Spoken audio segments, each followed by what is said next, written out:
मैं ही उससे शादी करने के लिए तैयार हूँ। सोच लो भैया, पक्का आप उससे शादी करना चाहते हो? बाद में पीछे तो नहीं हट जाओगे ना? ठीक है, मैं आपको एक ट्रिक बताती हूँ। आप बहाने से हर दूसरे तीसरे दिन ना मुझसे मिलने आते रहना। अगर आप भी दीदी को अच्छे लगने लगे तो फिर मैं बात आगे बढ़ाऊंगी।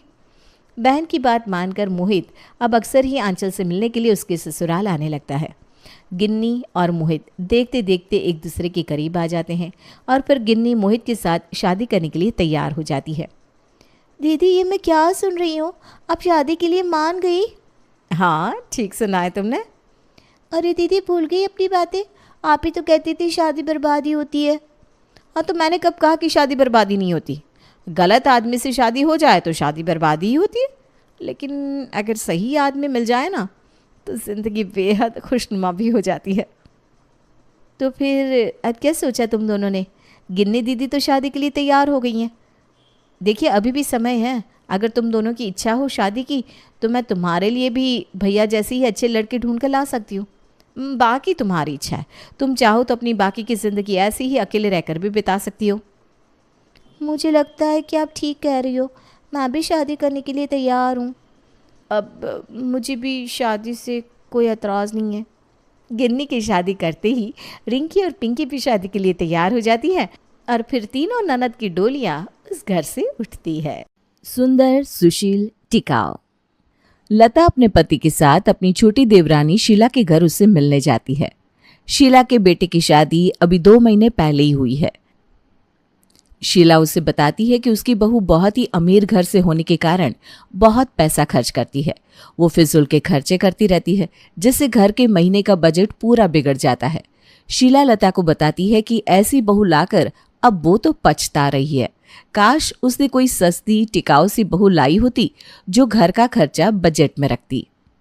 शीला घर पे बैठी हुई है, तभी लता और श्यामलाल उसके घर पर आते हैं। अरे आओ आओ लता दीदी, आओ। आइए आइए जेठ जी, कैसे हैं आप लोग? घर पर सब कैसे हैं? हम तो ठीक है, घर पर भी सब ठीक है।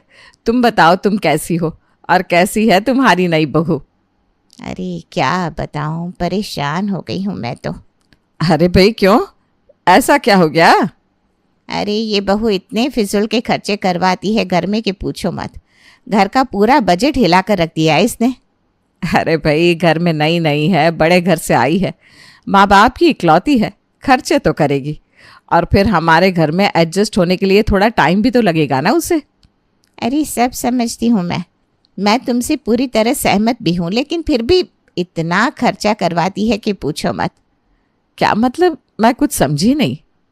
अभी देखो, शादी में घर को नया रंग लगाया था, पूरा घर साफ सुथरा किया था, फिर भी अपने कमरे में नया रंग लगवा दिया। कहती है मुझे वो रंग पसंद नहीं था। बेटे को बोल के नई गाड़ी ले ली। और तो और, जब देखो तब बाहर से कुछ न कुछ ऑनलाइन सामान मंगाती रहती है। हर रोज़ कुछ ना कुछ नया सामान मंगवाती है। परेशान हो गई हूँ मैं इस बहू से।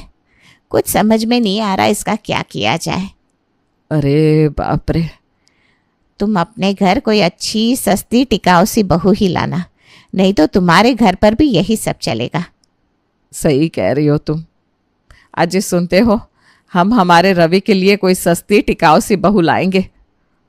ठीक है भाई, अगले हफ्ते जा रहे हैं ना रवि के लिए लड़की देखने, तब देखते हैं कैसी है वो लड़की।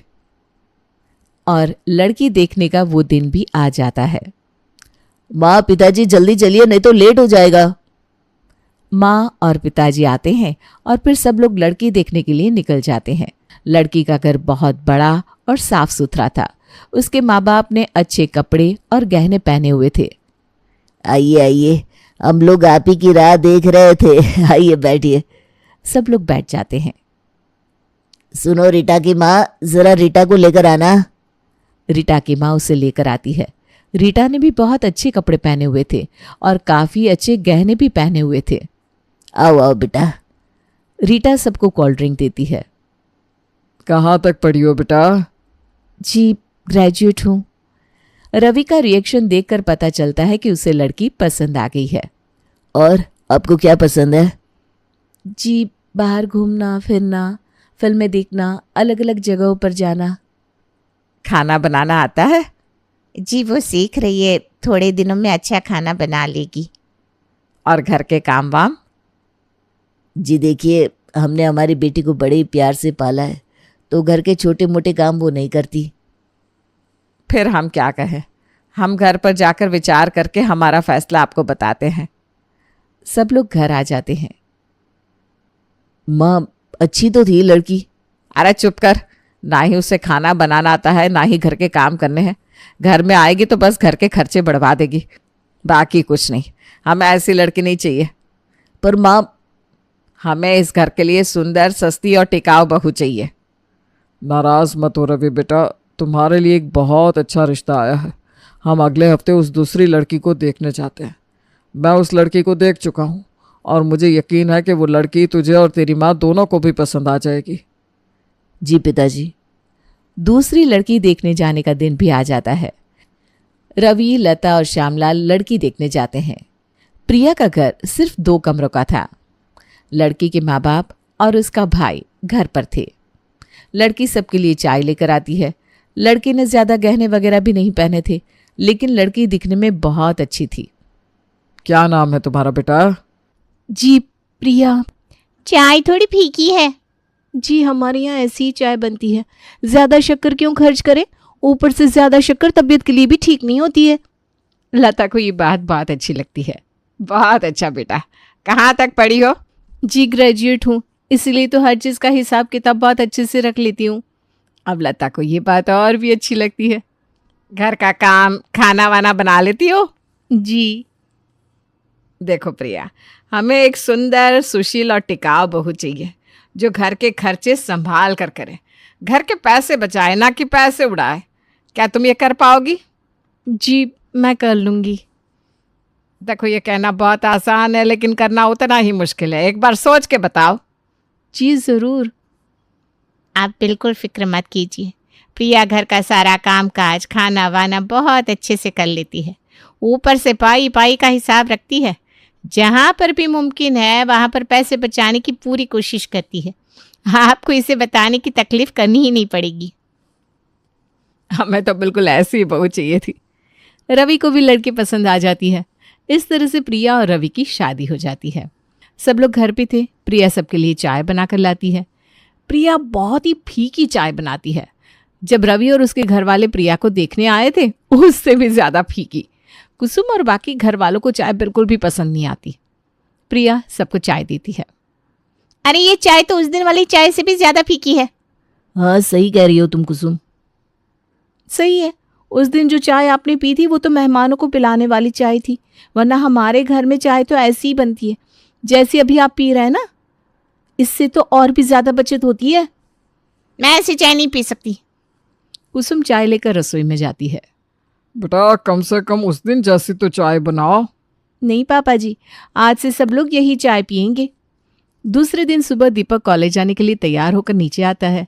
कुसुम, माँ और पिताजी बैठकर चाय पी रहे थे। माँ, मेरी बाइक की चाबी नहीं मिल रही है, तुमने कहीं देखी है क्या? बाइक की चाबी तो प्रिया भाभी के पास है। क्यों? क्योंकि वो तुम्हारी बाइक बेचने वाली है। क्या? किसने कहा उन्हें बाइक बेचने के लिए? दीपक प्रिया भाभी को आवाज देता है। भाभी, भाभी जल्दी बाहर आओ। प्रिया रसोई से बाहर आती है। क्या हुआ देवर जी, क्यों चिल्ला रहे हो? मेरी बाइक की चाबी आपके पास है? हाँ, क्यों? मेरी बाइक की चाबी आपके पास क्यों है? क्योंकि मैं बाइक बेचने वाली हूँ। अरे पर क्यों? क्योंकि आपकी बाइक की वजह से घर में फालतू के खर्चे हो रहे हैं। क्या मतलब? मतलब बाइक के पेट्रोल का खर्चा, बाइक के मेंटेनेंस का खर्चा। अगर बाइक बिक गई तो हमें इसके 10,000 रुपये मिलेंगे, जिसके हम FD करा सकते हैं। आपकी शादी के वक्त वही पैसे तो काम आएंगे। ऊपर से हर महीने आपकी बाइक का 3 से 4,000 का खर्चा अलग से, वो भी तो पैसे बच जाएंगे ना। भाभी, लेकिन मैं कॉलेज कैसे जाऊंगा? साइकिल से। क्या? मैं साइकिल से कॉलेज जाऊंगा? अरे तो क्या हुआ, हम लोग तो चल के कॉलेज जाते थे, तो साइकिल से जाने में क्या हर्ज है? इससे ना आपकी सेहत भी अच्छी रहेगी। प्रिया घर के खाने के महंगे चावल बदल के सस्ते वाले चावल ले आती है, जो घर में किसी को भी पसंद नहीं आते। लेकिन प्रिया जिद करती है कि अभी कुछ दिन तो यही चावल बनेंगे घर पे। लेकिन घर वाले उसकी बात नहीं मानते। शाम को खाने का समय होता है, सब लोग खाने के टेबल पर आकर बैठते हैं। प्रिया सबको खाना परोसती है। सब खाना खाने लगते हैं कि अचानक से रवि कहता है, माँ प्रिया, खाना अचानक ऐसा अलग सा क्यों लग रहा है? कुछ समझ में नहीं आ रहा। प्रिया, क्या गड़बड़ है खाने में? कुछ नहीं, बस चावल बदल गए हैं। हम कितने महंगे वाले चावल लाते हैं घर पे, इससे घर का खर्चा कितना बढ़ता है। ये नए वाले चावल है, सस्ते भी और अच्छे भी। अरे ये कितने मोटे हैं, मुझसे नहीं खाया जा रहे। माँ, तुम प्रिया को कुछ कहती क्यों नहीं हो? अरे बेटा, वो तो घर के भलाई का ही सोच रही है ना। फिर भी मुझसे नहीं खाए जाएंगे ये चावल। तुम प्लीज ये चावल बदल डालो। अरे थोड़ा एडजस्ट कर लो ना। देखो प्रिया बेटा, ये चावल तो मुझसे भी नहीं चबाए जा रहे। ठीक है पापा जी, अब आप कहते हैं तो कुछ सोचती हूँ इस बारे में। अब आज के दिन तो सब लोग ये खा लीजिए। दूसरे दिन लता सोफे पर बैठकर चाय पी रही थी, तभी प्रिया बाहर से सब्जी लेकर आती है। आ गई प्रिया बेटा सब्जी लेकर। जी मम्मी जी, और पैसे बचाने का नया आइडिया भी मिला है मुझे। अच्छा, कौन सा? अब हमें ना चावल बदलने की भी ज़रूरत नहीं पड़ेगी। लता थोड़ी डर जाती है ये सोच के कि पता नहीं प्रिया ने अब पैसे बचाने का कौन सा नया तरीका ढूंढ निकाला होगा। वो कैसे बेटा? देखिए तो मैं क्या लाई हूँ। प्रिया सब्जी की थैली लता के सामने जमीन पर खाली कर देती है। उसमें से अलग अलग तरह की सब्जियां बाहर आती है, लेकिन सारी सब्जियां खराब हुई होती है। ये क्या है? सब्जियां हैं मम्मी जी। हाँ, लेकिन इनको देख के लग रहा है कि सब्जियां एकदम खराब हो चुकी है। खराब तो हो चुकी है, लेकिन पूरी तरह नहीं। कुछ थोड़ी सी खराब हुई है, कुछ थोड़ी ज़्यादा, और कुछ उससे ज़्यादा, लेकिन पूरी तरह नहीं। हमें बस इनमें से जो अच्छा वाला हिस्सा है वो काट कर ले लेना है। इससे हमारी सब्जी तैयार होगी। और ये इतनी सस्ती है मम्मी जी कि पूछिए मत। ऐसा मान लीजिए कि लगभग फ्री में ही मिली है। अरे लेकिन इसे काटेगा कौन? ये इतना सारा काम करेगा कौन? हम दोनों मिलकर कर लेंगे ना मम्मी जी, हम दोनों मिलकर। लता बेचारी कुछ नहीं कह पाती। थोड़ी देर बाद दोनों सास बहू सब्जियां काटने में लग जाती है।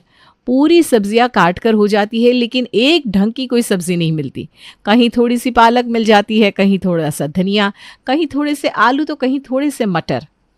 देख बहू, एक भी ढंग की सब्जी नहीं जम रही है इससे। सारी सब्जियां थोड़ी थोड़ी है, अब क्या करें? कोई बात नहीं मम्मी जी, मैं आज घर पे मिक्स सब्जी पकाऊंगी, चलेगा ना? चल जाएगा। प्रिया घर पे मिक्स सब्जी पकाती है। कोई कुछ नहीं कहता, ना ही कोई सब्जी की तारीफ करता है, ना ही कोई सब्जी के बारे में कुछ बुरा भला कहता है। प्रिया फिर भी सबसे पूछ ही लेती है कि सब्जी कैसी बनी है। सुनिए, कोई मुझे बताएगा सब्जी कैसी बनी है? पता नहीं, मुझे तो ठीक ही लगी है, ठीक ठाक है। हाँ, मुझे भी ठीक ही लगी। प्रिया खुश हो जाती है कि उसकी तरकीब आखिर काम कर ही गई। वो दूसरे दिन वापस वैसी ही सब्जी लाती है और सासू माँ के साथ मिलकर काटने लगती है। अरे प्रिया, लगता है आज भी मिक्स सब्जी ही बनानी पड़ेगी। आज भी कोई ढंग की सब्जी नहीं मिल रही है। तीसरे दिन फिर से वही, कोई ढंग की सब्जी नहीं मिलती। प्रिया, हम हर रोज ना ऐसे मिक्स सब्जियां नहीं बना सकते, घर वाले तंग आ जाएंगे। नहीं मम्मी जी, वो कुछ नहीं कहेंगे। लगभग 8 दिन यही सिलसिला चलता है और आखिर सब लोग परेशान हो ही जाते हैं। 8वें दिन रात को खाने के समय रवि गुस्सा हो जाता है। प्रिया बाकी का खाना और सब्जी लाकर खाने के टेबल पर रखती है और सब्जी देखती ही रवि को गुस्सा आ जाता है। आज भी मिक्स सब्जी? प्रिया माँ, ये सब क्या लगा के रखा है आप लोगों ने? जब देखो तब पैसे बचाने के चक्कर में घर में कुछ ना कुछ गड़बड़ करते रहते हो आप लोग। रवि को देखकर श्यामलाल भी भड़क जाते हैं। खबरदार, जो आज से तुम दोनों ने मिलकर खाने की कोई भी चीज में बदल करने की कोशिश की तो अगर तुम्हें पैसे ही बचाने हैं तो कोई और तरीका ढूंढो, पर खाने की कोई भी चीज में कोई दखल अंदाजी नहीं चलेगी, समझे? जी समझ गए। हाँ जी, समझ गए। दूसरे दिन प्रिया बैठकर सोचती रहती है कि खर्चा कम करने के लिए और क्या किया जाए। प्रिया बाजू में पड़े अखबार में न्यूज़ पढ़ती है कि एक सेठ जी को एक बड़ा सा घर कुछ दिनों के लिए भाड़े पर चाहिए। उसके दिमाग में एक तरकीब आती है। प्रिया सोचती है कि क्यों ना ये घर कुछ दिनों के लिए भाड़े पर दे दे और वो लोग कुछ दिनों के लिए छोटे घर में रहे। वो अखबार में दिए गए नंबर पर कॉल करके उन सेठ जी को घर देखने के लिए बुलाती है। इसके बारे में वो अपनी सासू माँ को कुछ नहीं बताती। एक दिन दोपहर में वो सेठ जी घर देखने आते हैं। अब सासू माँ को तो कुछ खबर थी नहीं। प्रिया उनसे बात करने लगती है। आइए आइए सेठ जी, हमारा घर ढूंढने में आपको कोई तकलीफ नहीं हुई ना? जी बिल्कुल नहीं, आपका घर तो एकदम मौके पर है, हमें ऐसा ही घर चाहिए था। प्रिया